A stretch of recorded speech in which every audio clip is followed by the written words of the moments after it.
Fala galera, beleza? Moro Dinheiro na área, seguimos na gangorra, hein? Olha lá, nosso mercadinho já foi, já voltou, tá indo de novo e Bovespa continua animando junto com o dia de hoje. Dólar que precisa dar uma recuada, mas não é sobre isso. Sobre isso nós vamos falar o quê? Primeiro é que Lula... Primeiro não, a gente vai falar só nesse vídeo aqui. Lula sanciona com vetos marco legal das garantias. Pra quem acompanha o canal com mais afinco, lembra que nós já acompanhamos isso daqui, hein, galera? Esta é uma das apostas do Ministério da Fazenda para destravar a concessão de crédito no país, aumentar o consumo das famílias e impulsionar a economia. Isso daqui é um dos pilares que, junto com a queda da Selic e, obviamente, suas reestruturações específicas de cada empresa de varejo e consumo, pode trazer uma boa virada de chave para o setor do varejo e as ações do varejo por consequência. Tá. Inclusive, eu saí nas alugadas de Casas Bahia e de Magalu aqui, porque não tivemos aluguéis pela manhã, né? A gente teve análises gráficas sem aluguéis de ontem, tá? Então, isso daqui é bem bacana, galera. O presidente, então, sancionou com vetos nesta terça-feira a lei que institui o chamado Marco de Garantias e reformula regras sobre a garantia real dada em empréstimos como hipoteca ou alienação fiduciária de imóveis e, na prática, facilita a execução de dívidas por bancos de forma extrajudicial, tá bom?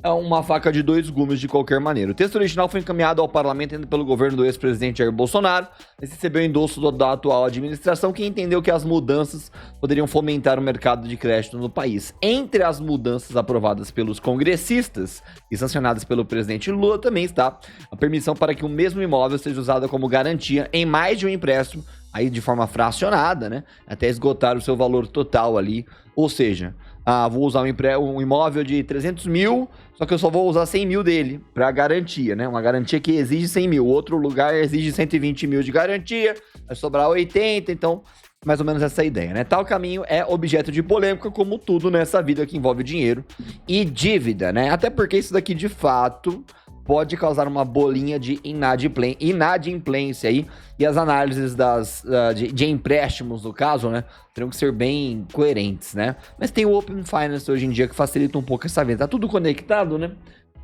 De um lado, há quem indica que o instrumento amplia o acesso de brasileiros a diferentes tipos de financiamento. De outro, críticos alertam para o risco de aumento do nível de endividamento das famílias. E não é errado chamar de crítico, né? São pessoas que analisam o bizu aqui da Marco de Garantias. Mesmo assim, continua interessante a ideia de fomento do consumo, tá? Outra preocupação diz respeito ao risco de a possibilidade de execução extrajudicial prejudicar pessoas mais humildes, acelerando o processo para a perda de bens de famílias em dificuldades para honrar suas dívidas junto aos credores. E, obviamente, aqui a gente pode e deve beliscar a educação financeira, né?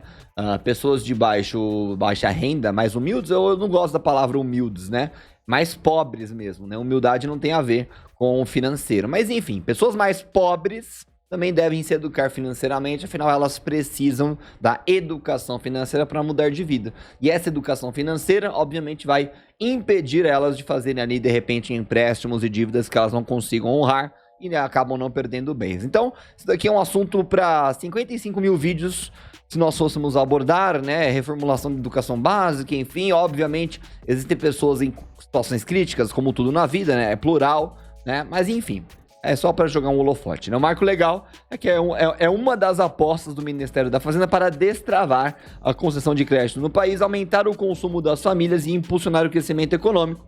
Foi aprovada em definitivo pelo Poder Legislativo no início deste mês. A nova lei dispõe sobre o aprimoramento das regras de garantia, a execução extrajudicial de créditos garantidos por hipoteca, a execução extrajudicial de garantia imobiliária em concurso de credores, o procedimento de busca e apreensão extrajudicial de bens móveis em caso de inadimplemento de contrato de alienação fiduciária, resgate antecipado de letra financeira, alíquota de imposto de renda sobre rendimentos no caso de fundos de investimento em participações qualificadas que envolvam titulares de cotas, com residência ou domicílio no exterior, e o procedimento de emissão de debêntures, entre outros pontos. E até sem fôlego aqui, né? O texto aprovado pelo Congresso Nacional teve 21 trechos vetados pelo presidente Lula, atendendo a recomendações feitas pelo Ministério da Justiça e Segurança Pública, pela Casa Civil da Presidência da República, pelo Ministério da Fazenda e pela AGU, Advocacia Geral da União. Um dos vetos envolve a derrubada de trechos do artigo 6º do texto, e tratam da apreensão do bem imóvel alienado fiduciariamente em garantia sem que haja ordem judicial. O que o Ministério da Justiça alega que violaria princípios constitucionais e, nesse caso, não tem nem o que discutir. A Constituição é absoluta, né? Em que pese a boa intenção do legislador, a proposição legislativa incorre em vício de inconstitucionalidade. Enfim, a gente não precisa entrar nesse grande detalhe, tá? Mas é de se comemorar, sim, porque isso daqui pode trazer grande fomento para crédito, posterior consumo, imediatamente consumo, né? E um fôlego junto com a Selic caindo para os balanços de quaisquer varejistas, tá? Só para ver, a gente não tem, então, alugados, infelizmente, de ontem para varejo, mas olha, o mercado ele continua dando uma animada, vamos ver, ó. Olha, tá bonito, hein? Tá dando uma foguetada aqui, espero que continue, tá? E nossas varejistas também tentam uma certa resposta, né? A Casas Bahia bateu uma nova mínima histórica hoje, 0,44, o americano sobe bem. E Magalu, infelizmente, um pouco mais estagnada, está tentando seguir o fôlego aqui do Ibov, no gráfico de 15 dá para perceber a tentativa do mercado de subir um pouquinho. Então, complicado, obviamente, mas é uma notícia muito boa para varejo. E só que vale lembrar, é igual a Selic. Nós colheremos esses frutos agora, imediatamente? Claro que não.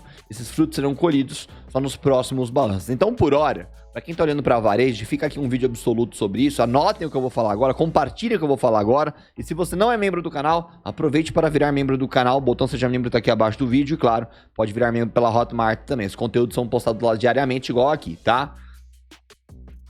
Ter varejo em carteira é comprar e esperar, tá? Obviamente nós teremos balanços poluídos no terceiro e no quarto trimestre agora também, né? E obviamente o mercado continuará a olhar esses balanços procurando algum tipo de notícia, matéria não, algum dado, né? Já que estamos falando de balanço numérico, algum número que mostre ali já uma influência de uma Selic menor, mostre alguma perspectiva futura do que a Selic continuando a cair vai mudar nesses balanços, e aí justamente esse papo de marco das garantias deve começar a influenciar balanços do quarto tri, já que nós estamos de 31 de outubro, ou seja, já foi o primeiro mês do quarto trimestre. E aí, de repente, ano que vem a gente consegue pegar a ressurreição das varejistas. Beleza? Era isso que eu tinha pra falar. Marco das garantias pode virar o jogo aqui, ou ajudar a virar o jogo, dando uma fomentada na economia, uma impulsão na economia. Qual que é a sua opinião? Deixa o like, se inscreva, comente, compartilhe, pode opinar, seja de política ou de ações, enfim. Quero ver o comentário de vocês sobre isso. Partiu!